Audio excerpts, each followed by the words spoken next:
Akatsuki was an ugly loser bum who was isekai to another world to defeat the Dark Lord. However, after returning to Earth with his new waifu, he suddenly reverted to an F-rank loser with an addiction to plots. But before this, the other worlders tried to keep him from leaving. But Akatsuki was too strong, and he overpowered them as he continued on his way. Eventually, they cornered him, but he disarmed them by doing what Brooke could only dream of doing, and that's stealing their underwear. After he left them, he came out of the forest and came face to face with Listy, the princess of the kingdom. She tried to convince him to stay, but he refused, causing her to cry. So he kissed her to stop the tears. Of course, this earned him a dirty slap. But he told her that if she ever needed him, all she had to do was call on him, and he'd come running to him. After passing through the dimensional gate, he returned home and unzipped his bag to reveal a girl inside it. The girl screamed in shock and called him a dirty, lecherous pig for taking her clothes off and stuffing her in his bag.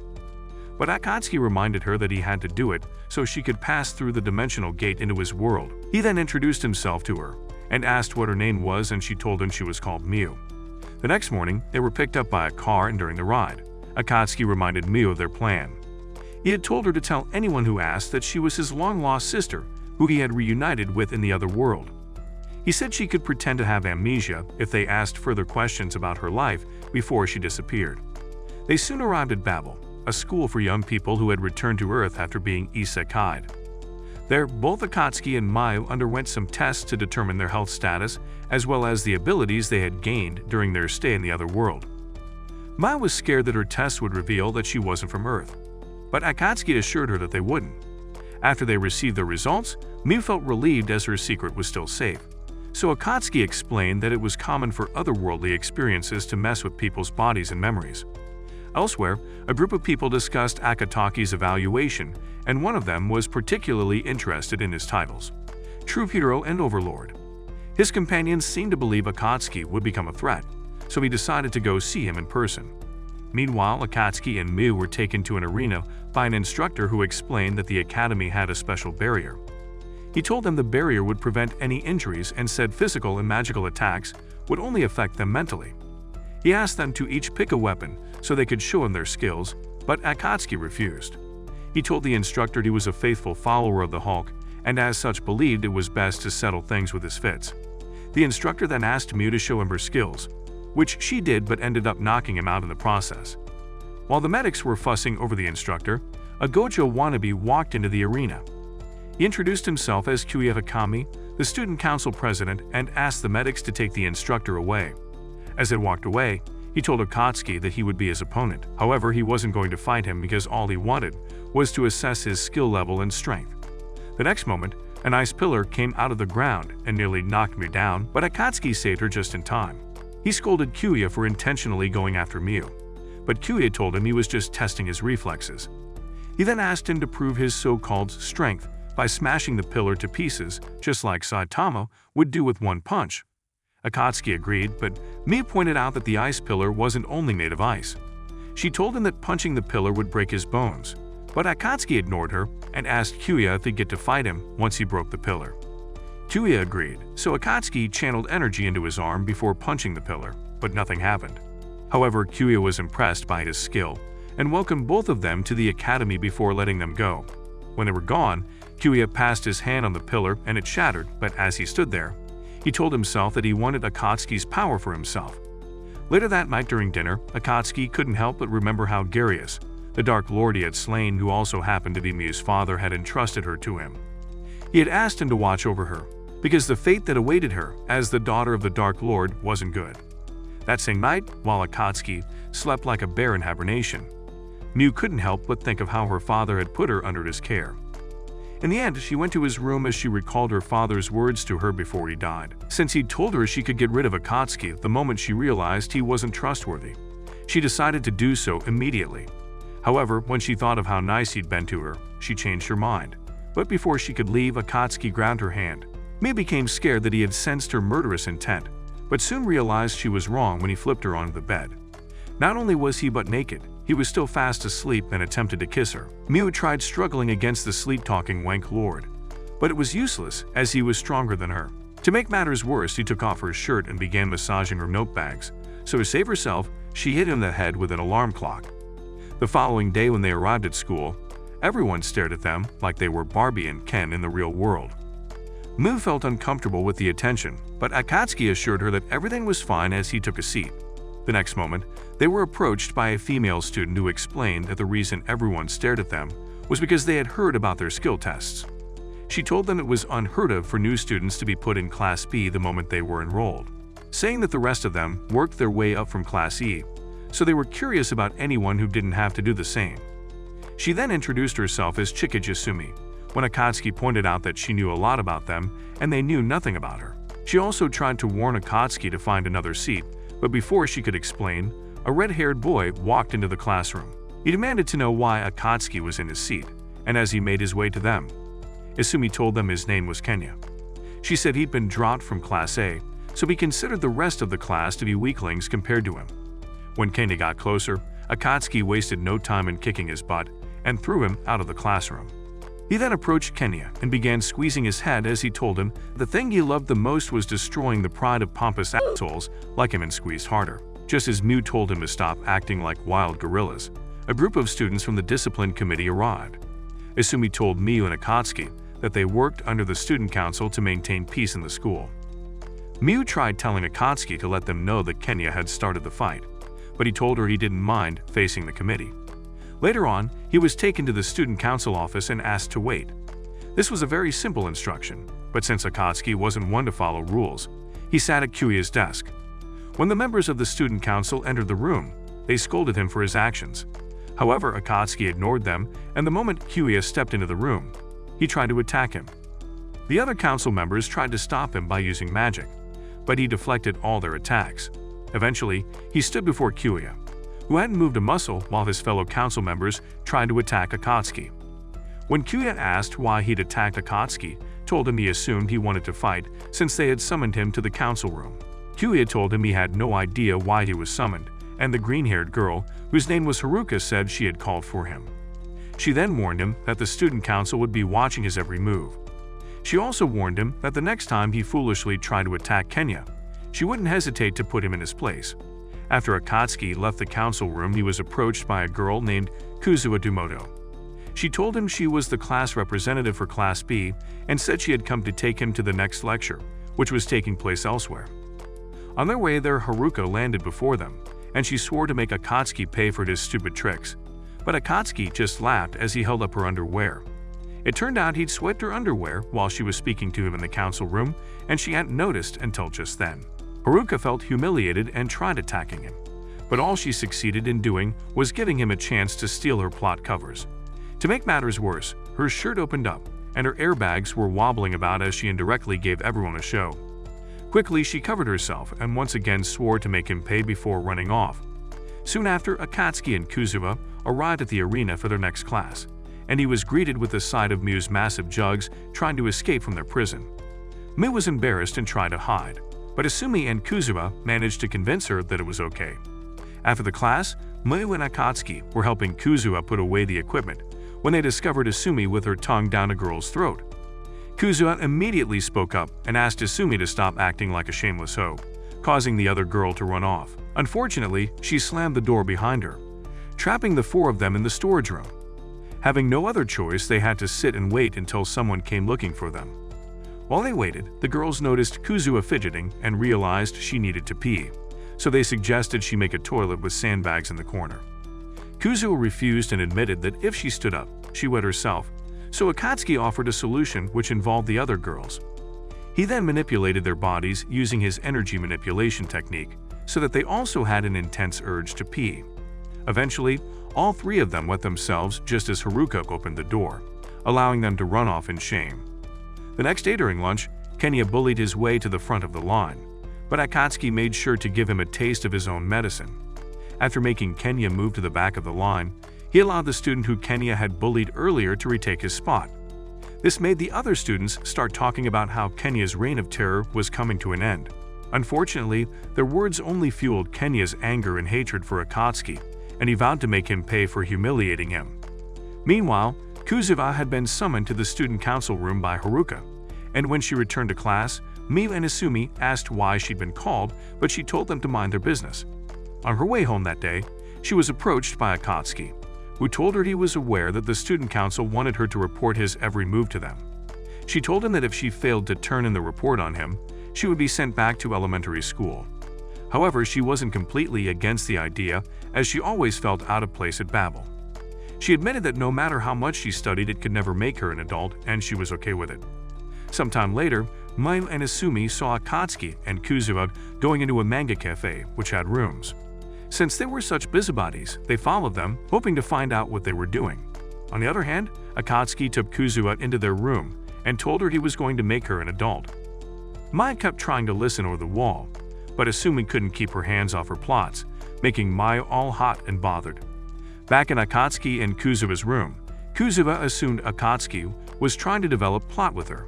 She began struggling to get away from him, but he surprised her by hugging her.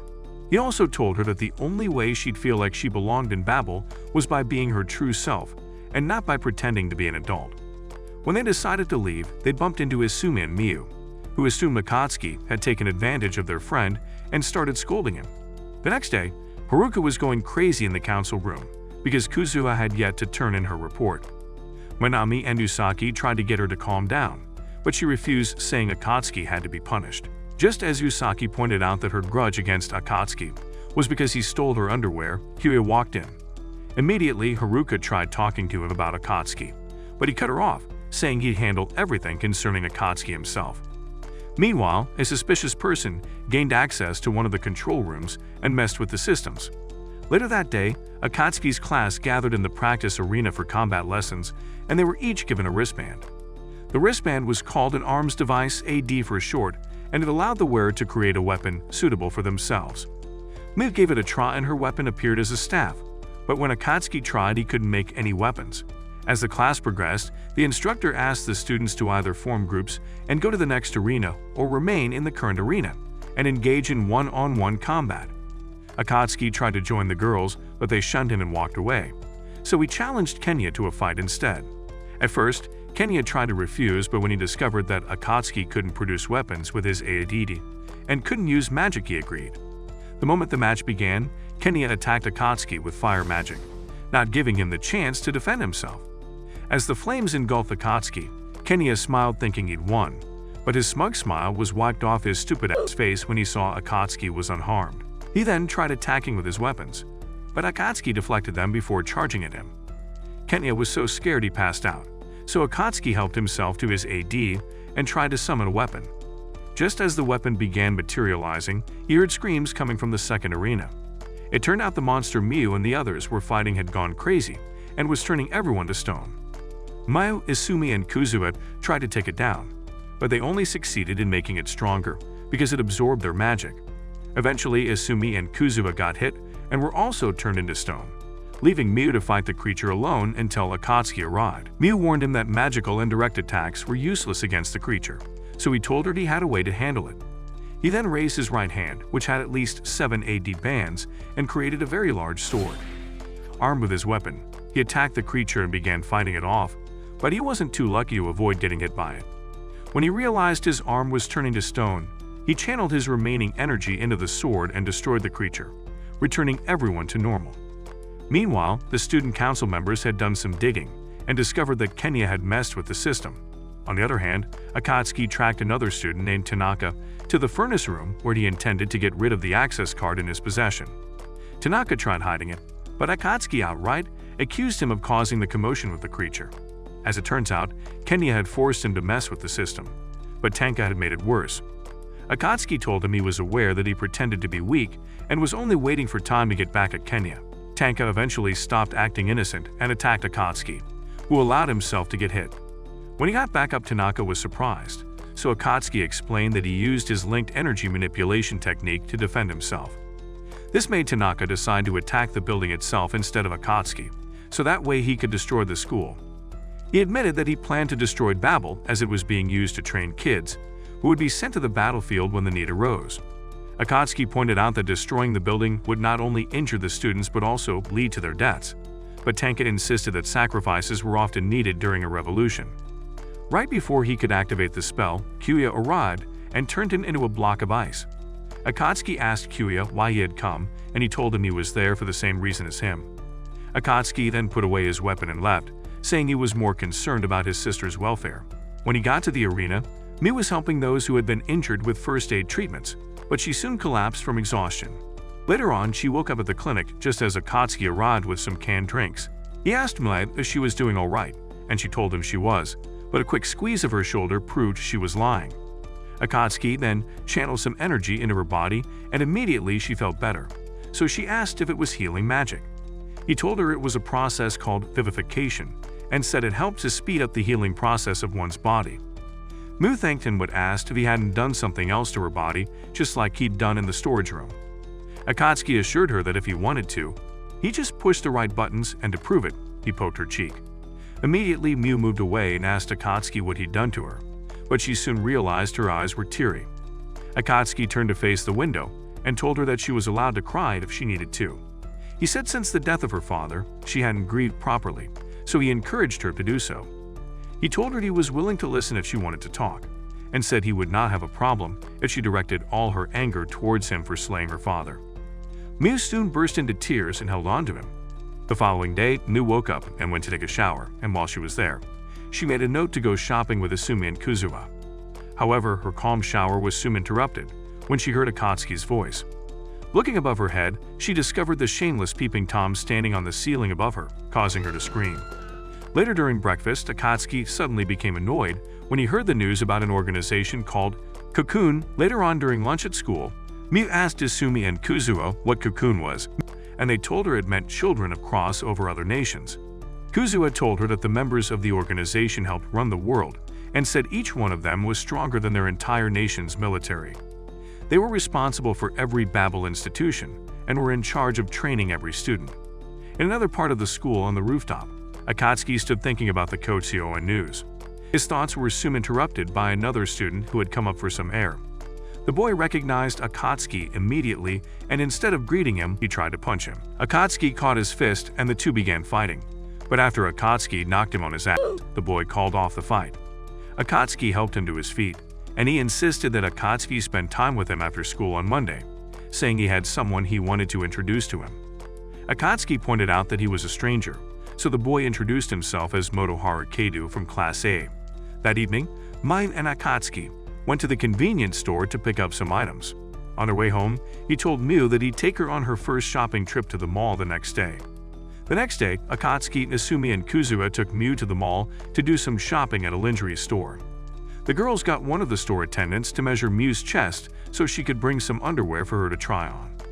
The attendant helped her try on a set and even hinted that Akatsuki would love it, as she believed he was her boyfriend. After she left, Miu modeled in front of the mirror, feeling very much like a Victoria's Secret model, and wondering if Akatsuki would like it as well. When she realized she was acting like a silly schoolgirl with a crush, she tried to take it off. Unfortunately, the bra ripped, and Akatsuki, who was once again on the ceiling pretending to be Spider-Man, spoke up. Miu screamed in surprise and scolded him for watching her get changed. He told her she had to let the attendant know what happened and apologize, but he noticed she was hesitant. The moment the attendant returned and found him in the changing room, she screamed at him, which not only drew the attention of Asumi and Kuzuha, but also that of Haruka, who was in the opposite changing room. It seemed she had come to purchase underwear, which Akatsuki wouldn't be able to steal even if he tried to. Akatsuki then asked the attendant to get another bra 3 times the size of the one Miu currently had on, saying she'd gotten the measurements wrong. When she left, he manipulated Miu's body with his technique, so by the time she tried on the new set, it fit like a glove. He told the attendant that because Miu was self-conscious of her massive melons, she usually slouched. This was why when she took her measurements, she didn't get it right, so the bra had ripped. He apologized for it and asked the attendant to ensure that whenever Miu came shopping, she helped as much as she could. Miu, on the other hand, didn't feel comfortable with Akatsuki apologizing on her behalf. She then lashed out at him and apologized as she began to cry, so he consoled her and praised her for being brave. However, the material of the set she had on became see-through, and the attendant explained that it was because her body temperature increased. Miu felt embarrassed that she was flashing everyone her lady bits, so she covered herself up. Akatsuki decided that his sister wouldn't be the only one embarrassed, so he took off Kazuha and Asumi's underwear as well. Their cries made Haruka come in, so Akatsuki did what every self-respecting cultured freak would do and stole hers as well. He even tried to get them to come together and form a boob alliance until Mie knocked some sense into him. After the fiasco, the four of them went to have dinner, and while they were eating, the girls invited Akatsuki to join their team for the upcoming ranking match, which he agreed to. The next week at school, while everyone struggled to finish up their exams, Akatsuki was in La La Land. The teacher walked over to wake him up, but when he caught a glimpse of his answer sheet, he was surprised that he'd gotten every answer correctly. After the exams, everyone except Mie was sure they had passed. The girls told her not to feel bad, that she was as dumb as Inosuke, and tried to cheer her up by inviting her out. Before Mie could respond, they were interrupted by Motoharu, who told them that Akatsuki promised to spend the day with him. After leaving the girls, Motoharu took Akatsuki to a workshop on the school grounds. The place also had an impressive racetrack that would make any F1 racing fan go weak in the knee. However, Motoharu told him that the track was mostly used to conduct experiments than it was used to race. He then took him to meet one of the engineers, who acted like the cliché grumpy old mechanic in every car movie ever made. The man tried to get them to leave, but Motoharu insisted that Akatsuki could handle what he'd brought him there for. Akatsuki noticed something covered up at the side of the workshop, so he approached it. The man tried to talk him out of touching it, but Akatsuki ignored him and pulled the cover off, only to have himself thrown outside due to an electric shock. He immediately got back up and approached it again, as the man explained that the vehicle was known as the Sleipnir. He said it was a spirit-driven motorbike, and that the electric shock he received was the bike's way of telling him to take a hike. Motoharu added that he had tried to ride the bike several times, and it rejected him more times than he could count. He tried to convince Akatsuki to give it another shot, but Akatsuki told him he wasn't ready to begin his membership at the Soul Society Gentlemen's Club. However, when the man mentioned that the only person who had been able to tame the bike was Akatsuki's father, he became determined to prove he was better than his old man. When Akatsuki came to a stop after riding the bike, Haruka approached him and asked him to accompany her to the council room. Her reason was that he was supposed to have submitted an application before he could ride the bike on school grounds. The engineer then walked up to her and asked her to let him off the hook. She agreed, but when he told Akatsuki he could take the bike home, she told them she would confiscate it. Seeing as she wasn't aware of the Sleipnir's history, she touched it and it released an electric wave so powerful it ripped all her clothes off, including her underwear. Yeah, boy. As expected, she blamed him for her current state, but he assured her that he had nothing to do with it. He also teased her and asked if she still wanted to confiscate the bike, but she told him she didn't want anything to do with something that was as dirty and depraved as its owner. Just then, her phone rang out, and after she answered it, she told Akatsuki that they would continue their discussion another day. Before she left, he draped his jacket over her shoulder to cover her up a bit, so she thanked him and promised to return it. It so happened that a group had taken over a building, claiming to be members of a terrorist organization known as Crimson Twilight. However, Minami and Yusaki didn't seem to believe that they belonged to the group, as none of them showed signs of having magical abilities. All three of them infiltrated the building from the rooftop, after easily taking out the guards stationed there. Yusaki made quick work of the guard in the corridor before they moved on to the room where the hostages were being held.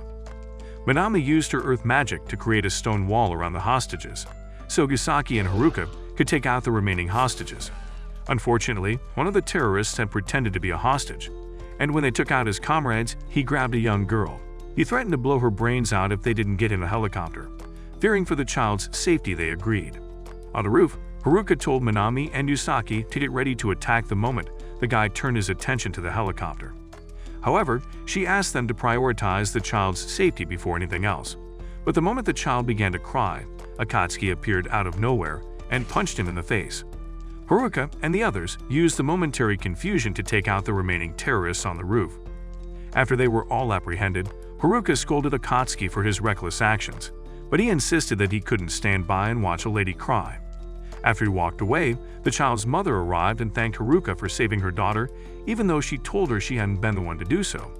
Meanwhile, all the other hostages were making their way downstairs, and unknown to them, one of the terrorists was in their midst. He was angry that the Babel students had stopped their plans, so he decided to blow everything up.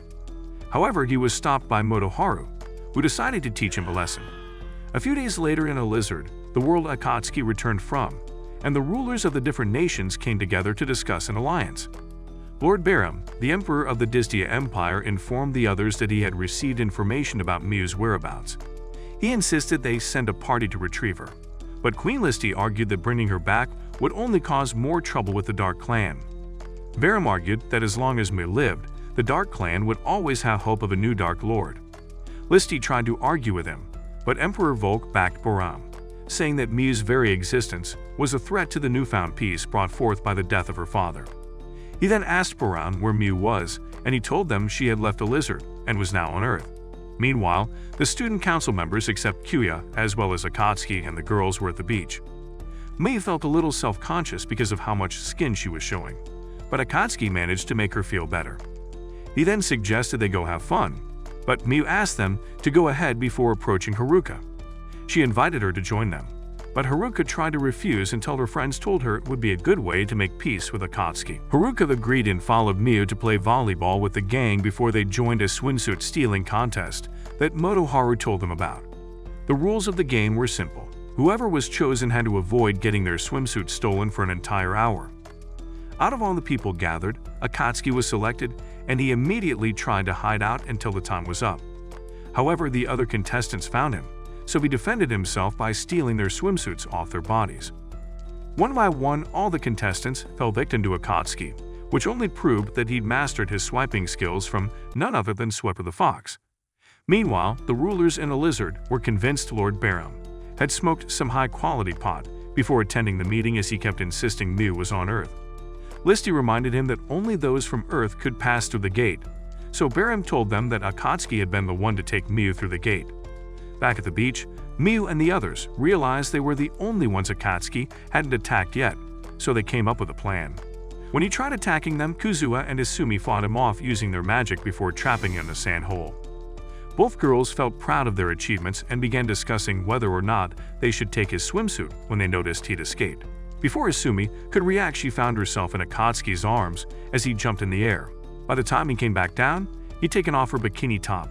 Akatsuki then began approaching Kuzua, who tried to talk him out of taking her swimsuit off, but he was determined. Just when it looked like he was going to do it, Motoharu stepped in and told him not to.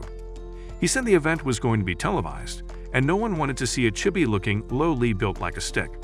This made him stop and go after Haruka, who ran straight into the women's shower room. It seemed Haruka had forgotten Akatsuki was a shameless cat, because genuinely looked surprised when the good-for-nothing sleazeball walked in. Haruka assured him that he wouldn't get her swimsuit and tried to trick him.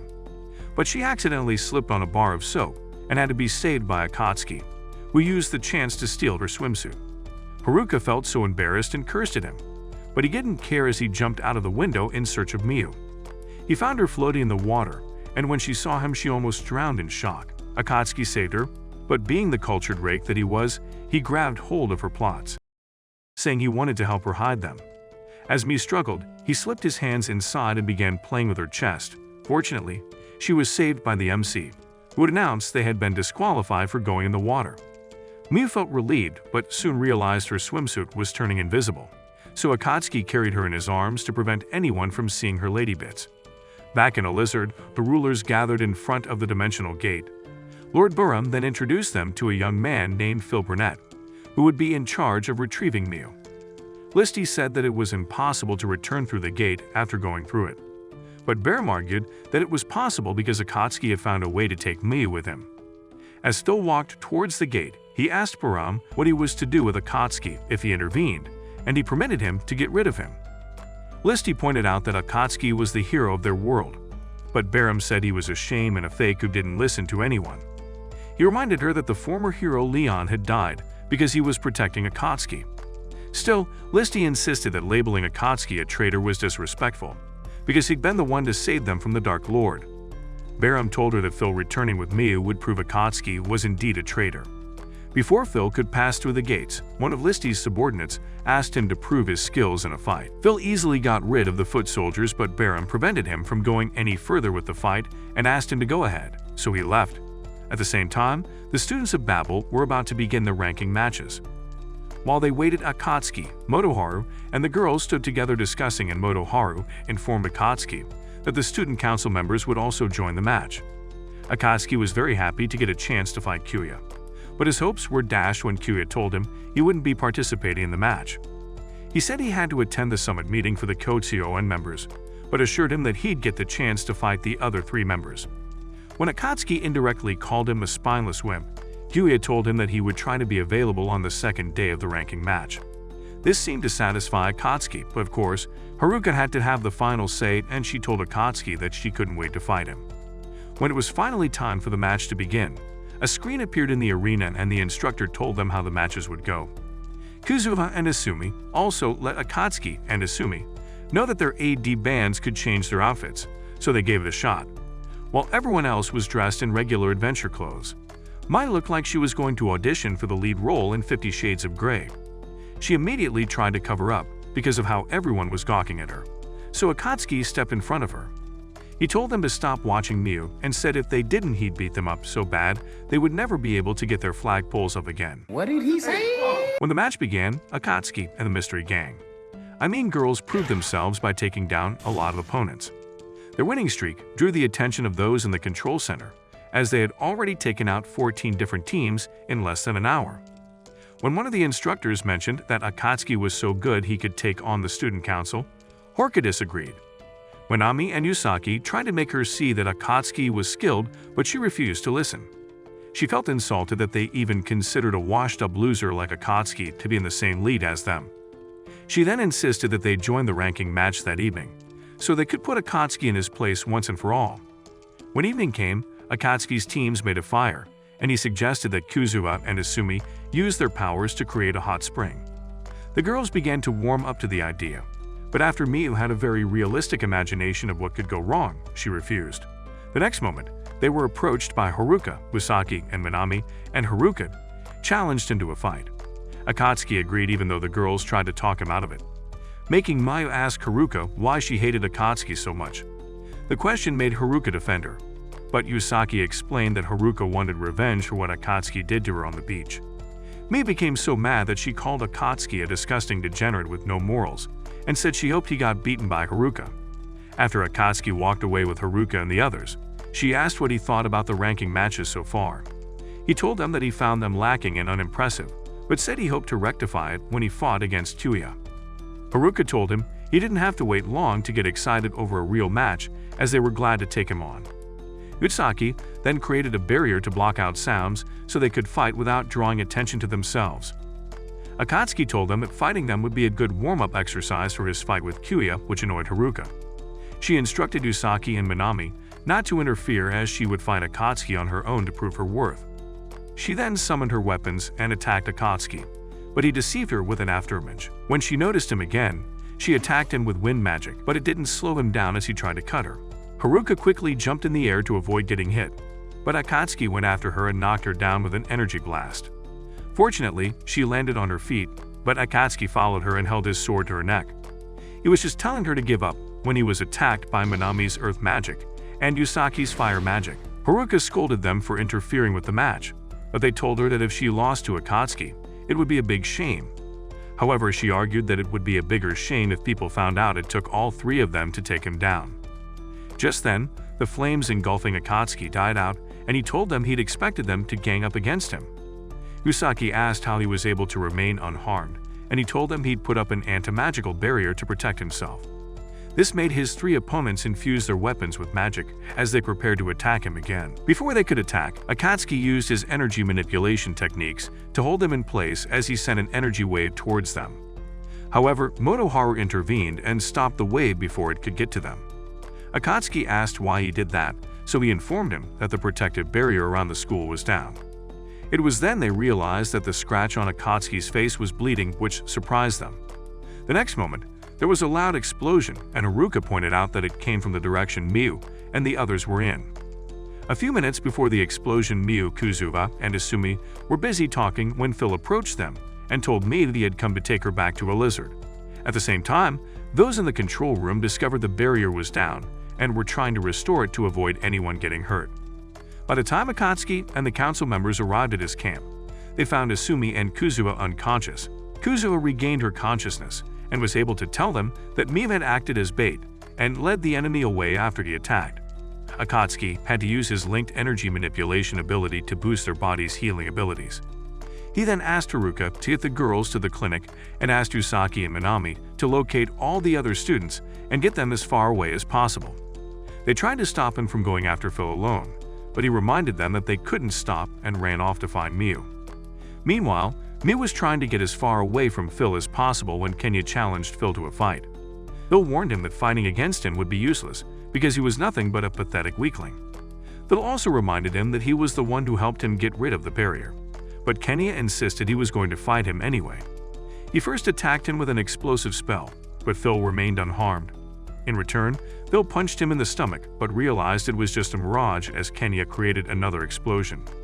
When the smoke began to clear up, Phil saw that Kenya had activated his shadow clone jutsu. However, he was fazed by such cheap tricks and asked Kenya if he was trying to protect Miu because he was in love with her. Kenya told him that wasn't the reason and said that he only wanted to make up for the stupid things he'd done in the past. Phil asked him to save his pointless yapping for someone who cared, but Kenya refused to back down and attacked him again. As expected, it was useless, so Phil used a wind strike to send him flying into a boulder, and as he lay on the floor, Phil told him he no longer had business with him. Kenya eventually passed out, and when he woke up he noticed Akatsuki was helping him out with his energy manipulation skills. When he was done, he asked Motoharu, who had been following him, to take Kenya to the clinic. After speaking with Motoharu, Akatsuki continued on his way to find Miu, and as he ran, he heard Yusaki's voice over the speakers. He informed the students that the match had been suspended and asked them to return to base camp. He also asked Akatsuki not to do anything reckless before they were able to come and help him. Meanwhile, Miu arrived at a clearing where Phil finally caught up with her, and it was then he introduced himself to her. Miu attacked him with a wind strike, but he easily deflected it and punched her in the stomach. He then pushed her down and held her in place as he told her that her death would bring lasting peace to a lizard. Miu pointed out that if he was truly looking for peace, he would get rid of her immediately.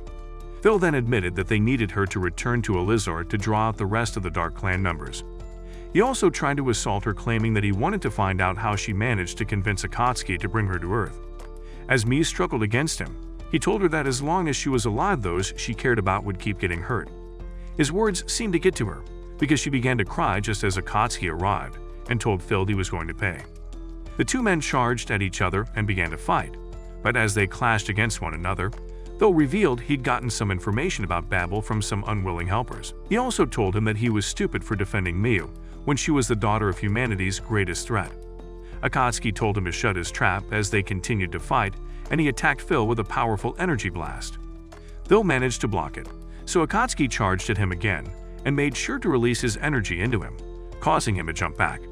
Still, he refused to give up and began attacking Akatsuki with a magic spell, which his anti-magical barriers deflected.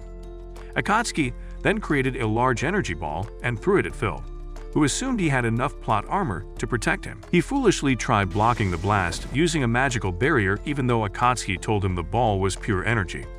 The force of the blast pushed him into a nearby boulder and he fell to the ground. When he got back up, he decided to gain the upper hand by attacking Akatsuki's compassion and love for his friends. He told him that before leaving a lizard, he destroyed the grave of the former hero Leon. He said he had done it because it was a constant reminder that Leon was better than him in every way. Out of anger, Akatsuki punched Phil, but he got back up, moved to where Miu was and held his sword to her neck. He threatened to behead her if Akatsuki didn't drop his sword and remove one of his AD bands. Akatsuki did as he asked, and Phil told him that he was going to get rid of both he and Miu so he could gain the title of hero. This made Akatsuki laugh as he told Phil he was a disgrace to the hero name of all that drove him to become one was jealous. He began taunting him and calling him names, which annoyed Phil so much that he left Miu and tried to stab Akatsuki. It soon became clear he'd underestimated Akatsuki because he'd used his manipulation technique to protect his body. Phil was yet to recover from the shock when Akatsuki went all John Cena on his ass and beat him to a pulp. Akatsuki then picked up his AD and tried to talk to Miu, but she ran away, so he followed her until she stopped near a waterfall. Akatsuki asked why she'd run off, but she told him she finally realized that her being alive would cause problems for everyone. She told him she no longer had a place to call home and begged him to forgive her before she jumped into the water. Akatsuki immediately went after her and saved her before she could drown. When they were out of the water, he scolded her for being so weak-minded that Phil's words got to her. Miu argued that Phil was right and said that the only thing she'd done was cause problems for him and those around her. Akatsuki reminded her that he decided to bring her along with him and he didn't regret it. He told her that her father had entrusted her to him because he wanted her to live a happy life, and if she refused to see it that way, she was blind. He asked her to rely on him and said she was wrong about not belonging anywhere because she belonged to him. Miu was surprised by his words and even more surprised when he kissed her, but she didn't resist as she kissed him back. After their kiss, she asked if he wouldn't regret keeping her around, and he assured her that he wouldn't. Just when he suggested they return to the base camp, he collapsed, and that's when she noticed the injury on his neck. It turned out Phil had poisoned him during their fight, so she tried sucking the poison out. When she noticed his temperature dropping, she took off his clothes as well as hers and tried to warm him up. She straddled him innocently, but since Akatsuki had been born a perverse creep, he grabbed her butt. Miu tried to struggle against him as he kneaded her peaches like bread dough, but all that succeeded in doing was getting her excited. She was so excited that her floodgates burst open, and when he spoke up, she realized he'd been conscious the entire time. After they got dressed, he insisted they return to the camp, but Miu argued that he wasn't strong enough yet. Akatsuki told her he didn't have time to rest and pointed towards Phil, who commended him for surviving the poison. He told Akatsuki that he would show him his true power before he powered up before them. Miu and Akatsuki were surprised to see that Phil had transformed into a dragon, and they recognized the dragon as Zahak, a lizard's dragon of woe. Even though they were surprised, he managed to form a contract with it. Akatsuki was intimidated. He told Mai he would hand Phil, but she refused to let him go, saying he was still too weak. She suggested acting as bait and keeping Phil occupied until his body had gotten rid of all the poison.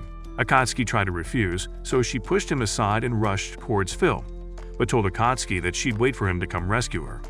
Soon after Miu and Phil flew off, Kuzuha arrived and Akatsuki told her what happened. She told him she would go ahead and help Miu while he recovered and before he could argue. Izumi spoke up beside them.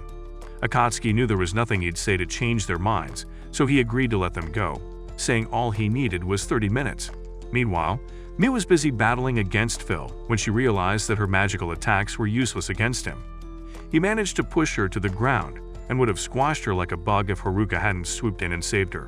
Miu thanked her, but when Haruka began calling Akatsuki names for allowing Miu to fight alone, she defended him. After she explained the situation, Haruka agreed to help her along with Minami and Yusaki, and together they attacked Phil. Kuzuha and Izumi soon arrived and joined them to fight Phil, but they realized too late that it was useless. Unknown to them, Phil had pretended to be affected by their attacks while he bided his time to strike them all at once. Miu realized it, but before she could warn the others, he knocked them all out, leaving her all alone and defenseless. He then picked her up with his tentacles and told her that their little cat and mouse game was over. He said if she kept resisting, more people would get hurt, but Miu told him she believed in Akatsuki.